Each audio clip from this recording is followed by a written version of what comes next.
name of the show is The Way to Go. My name is Alan Bendich. I'm going to be your host. Tonight I have a very special guest. He's a fantastic actor, and his name is Gregory Adair. Welcome to the show. Oh, it's a definite pleasure. Oh, my pleasure. So, Greg, excuse me. Yeah. I'm so happy. I know you wanted to be on the show, and I wanted you to be on the show. Oh, absolutely. It's been, we work on a show together Yep. that you're the star of, right? It's a blessing. It's and awesome. We could talk about that later, but Sure. but you're an actor, and how long have you been acting? Well, I got bitten by the bug when I was a little guy. I actually was probably 6 or 7 years old, and I watched a wonderful TV series called The Wild Wild West. Oh, I love that show. Robert Conrad, Ross Martin, and the two of them inspired me for completely different reasons. Here is Ross Martin on the one hand, who does all the wonderful accents, gets to put on the costumes, and he's always coming up with the gadgets, and he's the hands-on artistic guy, Right. and he's fantastic. Right. And then you have Robert Conrad, who gets to use all the gadgets.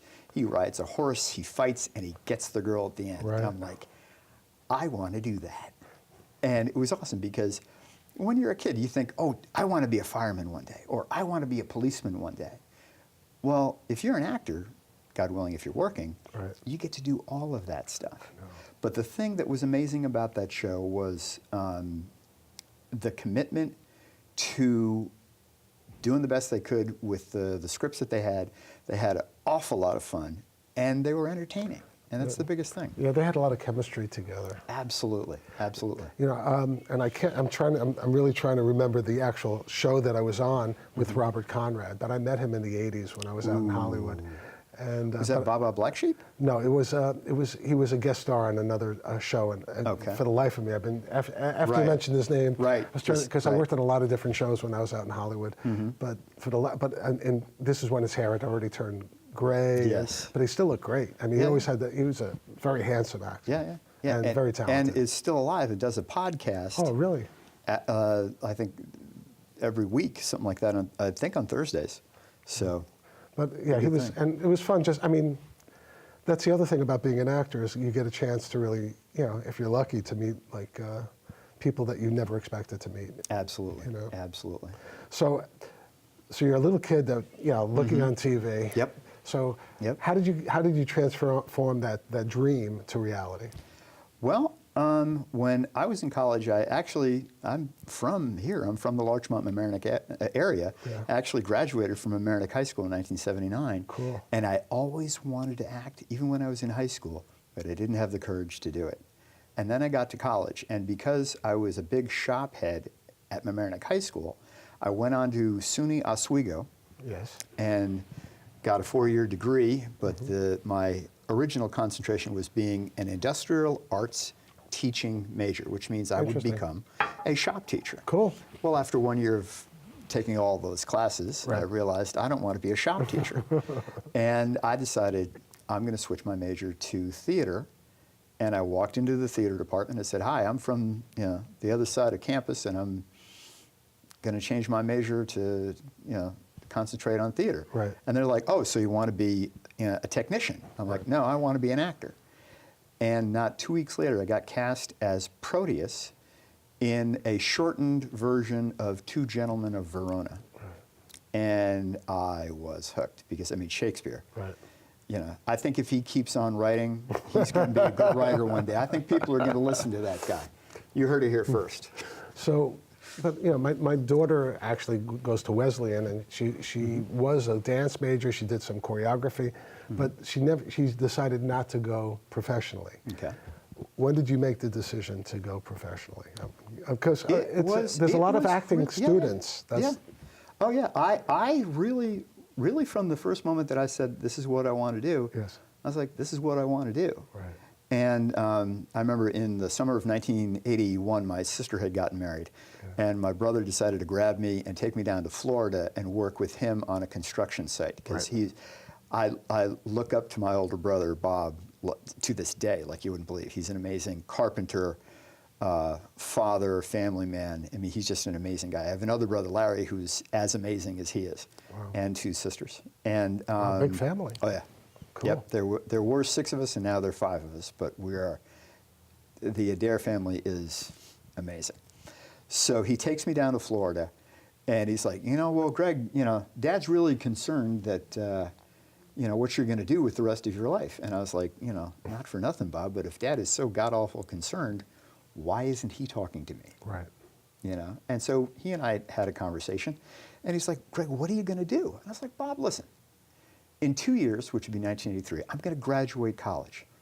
I'm probably going to move to New York within a couple of years, find a small apartment in probably a dicey neighborhood, work as a bartender, and then pursue my career. That's what I'm going to do. And pretty much, that's what I did. I moved to New York in 1985. I moved to Harlem in 1986, and I've been living in the same building since 1986, and was able to buy the place in 1997. Awesome. Co-op. It's funny.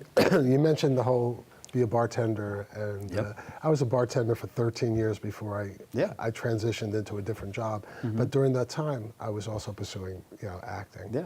And most of the people I knew in Hollywood who were actors who hadn't quite made it yet, or even some of them that actually did make it somewhat, still had like a second gig that they were. Well, the service industry is always going to be very helpful to actors because of the flexible schedule, and you can make a very, very little bit of money in a very, very short period, or a lot of money in a very short period of time. So you moved to New York.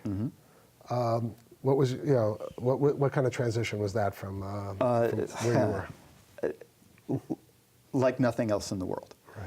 I mean, people are like, who ask me that I live in New York, so where are you from? And I'll say Westchester, I'll say Larchmont, America. Oh, it's the same thing as living in New York. I'm like, Right. No, it's not. Because when I grew up, you could leave your back door unlocked. Right. You get on your bicycle at 10 o'clock in the morning. When the street lights come on, that's when you know to go home. Right. Living in Manhattan is like no other experience in the world because you are dealing with yourself, your own life, and 8 million of your best friends, all crowded onto a subway car at 7 o'clock in the morning to go to work. And then I moved to Harlem, and that was another huge, huge transition for me. And that was before it was it was before gentrification and stuff like that. I was the second white guy to move into my neighborhood. Right. And the first guy, as a matter of fact, has retired, and he's moved down to South Carolina.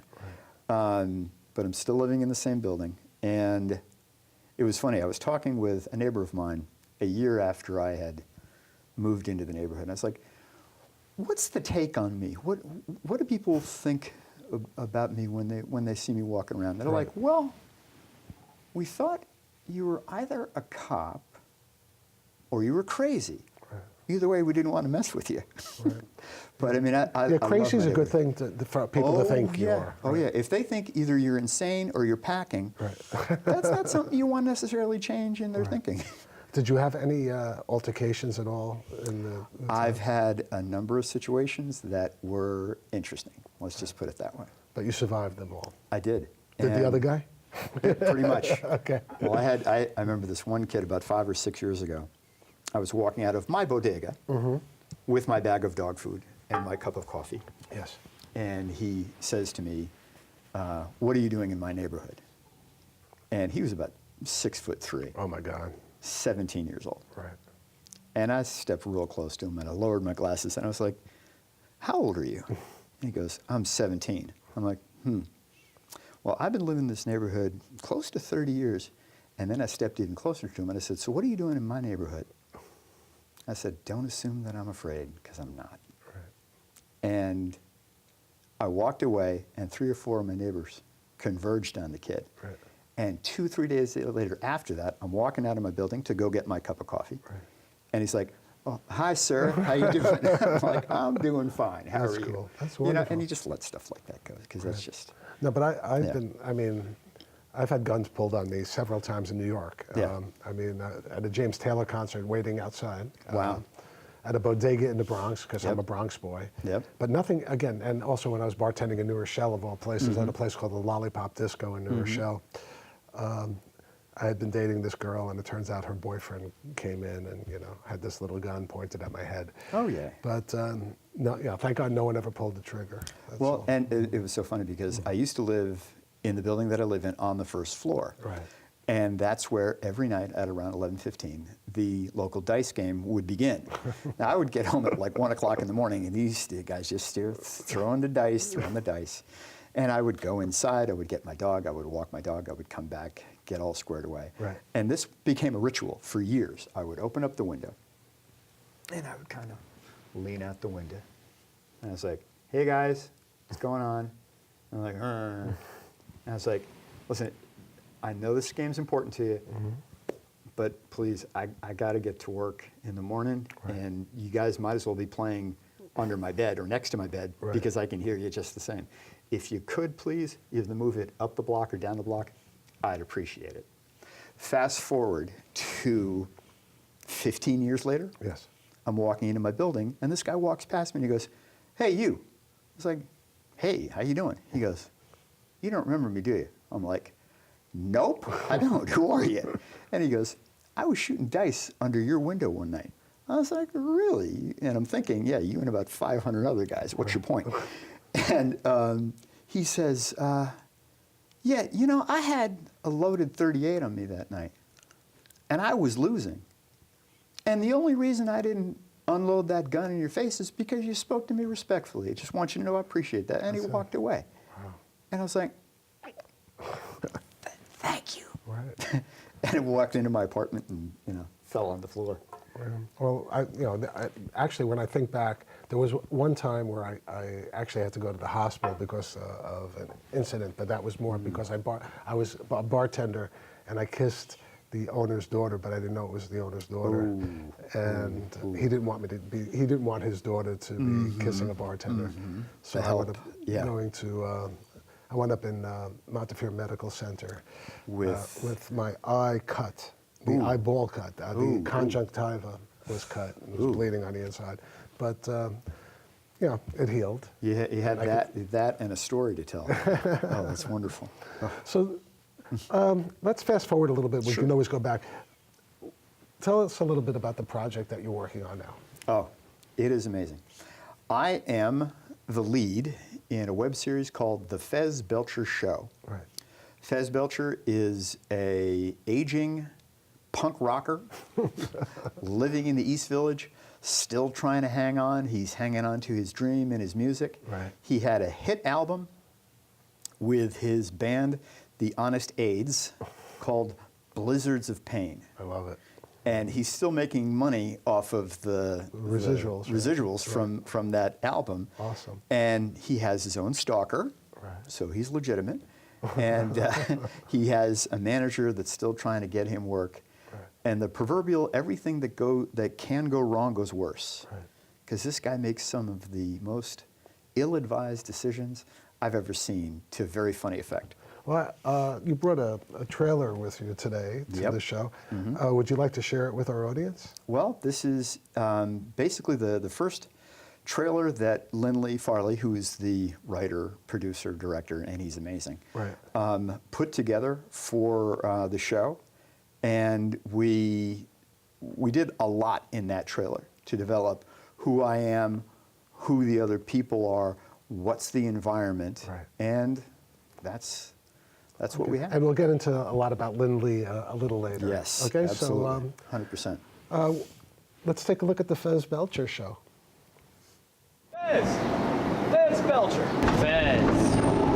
Fez Belcher. His name is Fez Belcher. You clod! Fez. My name is Fez Belcher. I live on Avenue C and East 10th Street. You might ask how I like sharing my rent-stabilized apartment with a ventriloquist, a lawyer's daughter, and a martial arts expert. Well, I don't. But 30 years ago, that was the place that I wrote and recorded my biggest hit, Blizzards of Pain.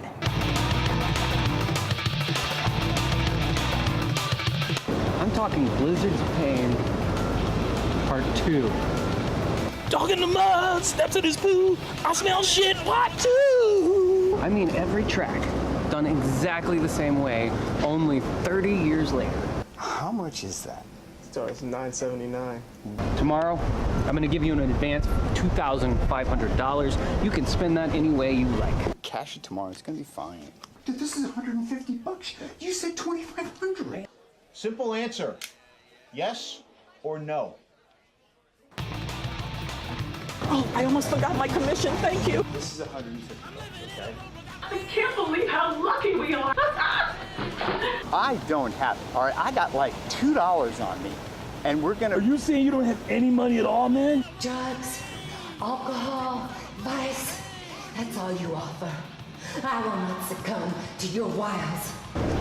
But it has to be called Blizzards of Pain. Part 2. I'm living in a world without rain. Protect me from a blizzard of pain. Part 2.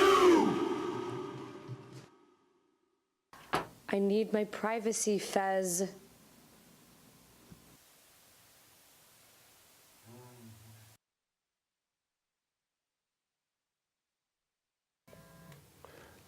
So that was awesome, and was a it's hoot. also a privilege to be part of it in my small way. You know, Lindley Farley, who created the show and chose you to star in it. Yep. He actually sat in that chair, but in a different, not in this studio, in our last studio. Lindley? Lindley, yes. I get to sit in the Lindley chair? Yes. Hi, Lindley. So tell me a little bit about Lindley. I mean, I met him. I'll tell you what I know about him. Sure.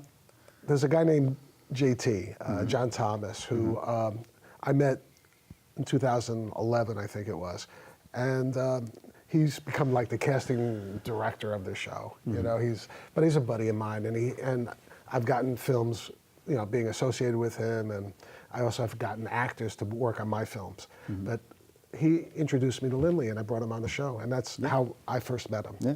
So how did you meet him? Oddly enough, I was doing something that I don't normally do, which is I got myself into a cab late one night to go home, and Lindley was driving. Lindley, he's a cab driver? Among a whole bunch of other Oh, I had things. no a yellow He's cab or Yeah. Wow. He's a writer, producer, director, editor, cameraman, Right. cab driver. Now, I'm a union carpenter. And, union carpenter, actor, I get it. So he and I fall into a If conversation. I was a carpenter and you were a lady, no, that's a Yeah, different. well, yeah, that's a song, yeah. That would be Okay, yes. really ugly casting. Yes. Sorry, I didn't mean to. That's right. So he and I fall into a conversation. I tell him I'm an actor and I've done this and blah, blah, blah. And he says he's a writer, producer, director. I'm like, great, wonderful. So he hands me a flyer as we're transacting. And he goes, hey, would you come down to the East Village? There's a film festival and my film's in it. Come vote for my film. I'm like, absolutely, why not? Sure. So I take the card, I put it in my pocket, put it on my fridge. Day of, I go down, Wow. I go to his film. So you actually, Yeah. you said you'd do it and you did it. Absolutely, and that'll come around to Okay. what's amazing about him. So I make an effort that if I can come through and if I say yes, 9 times out of 10, I'm not perfect, but 9 times out of 10, I make an effort to hold to my word. Good.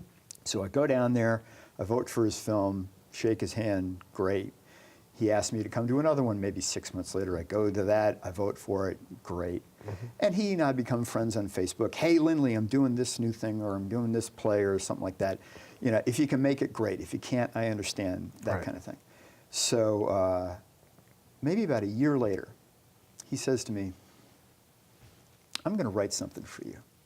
And I'm like, great, awesome. Right. In my own head, I'm thinking, in one ear, Yeah, I've heard out that the other. before. Exactly, because Yeah. you do. And what do? You be nice, you say thank you. Right. You don't bring it up. Right. Because you don't want to embarrass the person. Right. So he and I are friends for like 4 years, and I don't bring it up. Right. And he doesn't bring it up. And in June of last year, he calls me on the phone, and he goes, Greg, how you doing? I'm like, Lindley, what's going on? How are you? He goes, well, we're ready to shoot now. I'm like, that's awesome. What are you shooting? Right. And he goes, the thing, the show that I wrote for you. And I went, no. Crazy. Really? And he goes, yeah, really. He goes, hey, do you know of anybody? I'm like, hello, what do you need? And so I've been able to cast a lot of the people. Did you bring Michael to the show? Michael Calderon, no, that was who plays Pablo beautifully. Unbelievable. That What was Leland Stern. It's like, I think it was you, Michael Calderon, maybe 3 or 4 other people were Lindley's friends. Right. And the other percentage else? of them have been people that I've met either for years. So you knew Malik? No, he knew Malik also. Okay. So Because I worked with him on a different movie that was called Dharma 9. Right, I can karate imagine. film. I can imagine. It was crazy. Yeah, well, he is an incredibly talented guy. He's also a lot of fun to work with. Yeah, absolutely. And yeah, he has been an incredible presence in the show, and we're lucky to have him. So, so you got the call, and what happened after? I mean, like, how much after that did you start shooting? I think he called me in, let's say, the middle of June. We started shooting in September. Yes. So we've been shooting for about 13 months now. Wow. And we've shot 20 episodes. And Crazy. the thing that's amazing about Lindley Yes. is, well, first of all, he is a nice person. He's a joy to be he's a around. sweetheart. He's awesome. Right. But he's also insanely talented in that visually he knows exactly what he wants. Right. He also knows how to write. Now, like that play that I did where I was playing Abraham Lincoln, Yes. I'm glad for things like that teach me what bad writing is, because now I know what good writing is. Oh, he's so smart. He's smart. He does more with a page than most people would do with 5 pages. Right. He's funny. And I can look at a page Yes. and go, I got it, okay, got it, understood. Right. Boom, go. That's the way it is. Yeah. And the other thing is his ability to edit. Right. I mean, he's like Speedy Gonzalez. Yeah. I can't believe I actually say that. Well, he's so speedy. Oh, he's speedy, and it's beautiful. And it's beautiful, and it's funny, and he knows what he's doing because he's got the whole thing worked out in his head. He's already seen it in his head. Right? He's already seen it in his head. He's already heard it in his head, Right. and then he just lets the actors go and do because he knows to and trust he's so his actors. and he's so nice. I mean, Yes. I mean, even whatever. Right. When he got in touch with me, you were great, and all this stuff. He makes you feel like part of the family. Or whatever, Yeah, absolutely. And I'm just so encouraged because I've been working towards doing stuff like this because this is my first lead in a series. In a series. That's what it is. Yeah, It's a lead in a series, and not only is it a lead in a series, it's a lead in a very funny series. It's a comedy, and you nail it. You know, and you're a pleasure to work with too. So again, and Michael. I mean, I really like Michael. He plays a very stereotypical character, except when I like there's like a shift in him in the last and towards the end of the last episode, which I thought, wow, that was pretty awesome. But then he shifts back. and the beauty of it is that he has the talent and the self-awareness as a person and as a performer to be able to make that shift. And it really, he sold does. it. He sold it. And I don't want to give too many spoilers out there, but he sold it. Right, absolutely. But then he reverted back because reality hit him in the face. Yep. It's interesting, you know, and the idea that Lindley is able to just envision that. I mean, and not only a through line for the Fez character, but a through line for everyone else on different levels. I mean, it's like he's Spock and he's playing 3-level chess in the way that he sets things up, because you have to look at the whole thing and go, how did he do that? Right. You know, and he's doing it on the fly too. You know, at least I mean, he has the script. Yes. But when staging it is one thing, and he's able to do that. That's the thing that's. It's fun. a joy. It's such a joy. And the person who played Fields, is that one of your guys? Yes, that's one of my good He friends. is such a good actor. Oh my God. Let me tell you a story. What's his name again? His name is Dave Roberts. What an actor. He's incredible, actually. He is in an off-Broadway play and has for a number of years about the Tuskegee Airmen. Oh, really? I am remiss because I should have tried to remember what the name of the show is. Right. It's I okay. don't, but Things people happen. can go online and they can look up off-Broadway Tuskegee Airmen Dave Roberts and they'll find it. But he is so This Yes. is a thing called monologue, and this is something that I've been doing for about 6 years, which is basically a monologue night for actors. Oh, cool.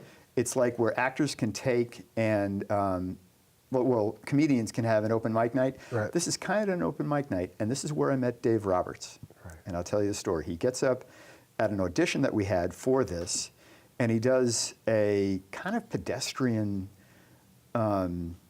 audition piece of Raisin in the Sun. And I'm like, have you got anything else? And then he gets up and he does this piece that he wrote, because he's a spoken word artist. Absolutely blew me away. And I've been watching his career ever since. And like, for me to be able to pull him in and get him, on the show, that for me is just like, yay. So, I mean, he grabbed me. His performance Yes. grabbed me. Yes, I mean, yes, I yes, think, yes, yes. wow. I mean, I met him for that one day, but well, I'll put it that way. I'll put it this way: he was prepared Yes. unbelievably. He had that. Yes. He had the character down pat, absolutely. and it was his. Absolutely. And he really embodied that character. He did that, and at the same time was able to take direction, Right. which very few actors can do both. Sometimes they get locked into a position and they get kind of rigid. And he did it in a pleasurable way. Yes. He's a good guy. Yeah, he is. Everybody. It was Ashley Evans, who plays Jason's girlfriend. Is that the one that moves in? Yes. Right. And she is a little dynamo. She is amazing. Yeah, I think I've seen her in something. I don't know. Possibly. I don't know. She's an actress singer. She graduated 3-4 years ago. I'm going to say Oneonta off the top of my head. Right. But talented performer, talented singer. And she plays an annoying person fantastically, right? And she's she's a probably just the sweetheart. right. Oh, yeah. The exact Absolutely. opposite. She is. But She's a joy. what a pain, an annoyance. Absolutely. But I love it. I mean, from what I've seen, Yep. it's great. I mean, Yep. her performance is great. Yep, absolutely. And- there's a guy named Chris Holtz who plays Richie, who is in the very first episode that I don't think you had seen yet. But anyway, he plays in an episode called My Biggest Fan. Right. And the funny thing about it is that he and I engage in a conversation where I'm trying to remind him Right. of what a big fan he was of mine 30 years ago. Right. And he is just like, dude, that was 30 years ago. We're talking Iran, Contra. Oh, and I think I saw that. Right. Right. 2 I'm trips to remembering. rehab and a divorce later. I don't remember. And he plays Richie, who keeps on through the course of the show saying he's going to come to a show. He's going to come to a show. He's going to come to a show. And he comes to the show, and he is as drunk can be. And And all this comes in the mind of Lindley Farley. Yes, yes. It is amazing how certain people are just so unbelievably creative. And Yes. very few. yes, But I mean, Lindley should be recognized. I think there should be a bigger audience for Lindley. I believe there will be, and God willing, soon. There's a possibility, very, very strongly, of this getting pitched at the end of October, early November in Los Angeles. Awesome. To a very wide venue of networks. Right. So we're. Are you going to go there? I'm not going, but a good friend of mine is, who has seen the project. He's a very good friend of mine. He's a producer, director, and just an amazing guy. And he's going there for the purpose of pitching another project that he's working on. And he goes, Greg, I'm going to pitch Fez while I'm down there. I mean, the writing is fantastic. Yes, it is. And, it's wonderful. And Lindley deserves to be recognized. I really feel that way. He will be. I hope he so. will be. I have no doubt about that. That's great. And you should be recognized too. I am working on it. I really have. I actually had gotten back into acting about 12 years ago. And it was like I was shot out of a cannon. That's it. Because from about 1987, when I first moved to New York, to 1993, I tried pursuing a career, but everybody and his cousin was, It's tough. 20s and 30s. Right. And I just didn't know what I was doing, really, to be honest with you. So I put it on the shelf for 12 years, got back to it in 2005, 2006.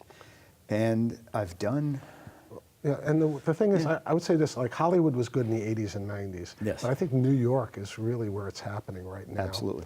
I mean, Absolutely. so, I think you got your best shot here. And I think when people actually get a chance to see your work, there'll be people, that will want to use you or continue to use you. So I'm excited about it for you. Well, I'm excited for you. And the thing that I love being able to do is doing what I can to move other people's footballs farther down the field. And that's what this show is about as well. I mean, like this, the reason why I started this show initially, well, first time my father-in-law had this show, he passed away, 20 years ago.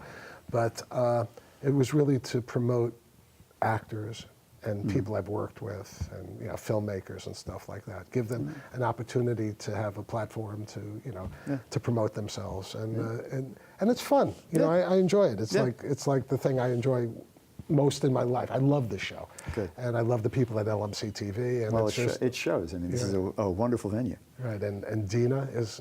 I mean, you met Dina. She's wonderful. She's been the production manager. She was one of the first people I met in like 2012, 2012 when I first and so started young. doing. Oh my goodness. I know, but not only is she young, but she's like just an unbelievably wonderful person.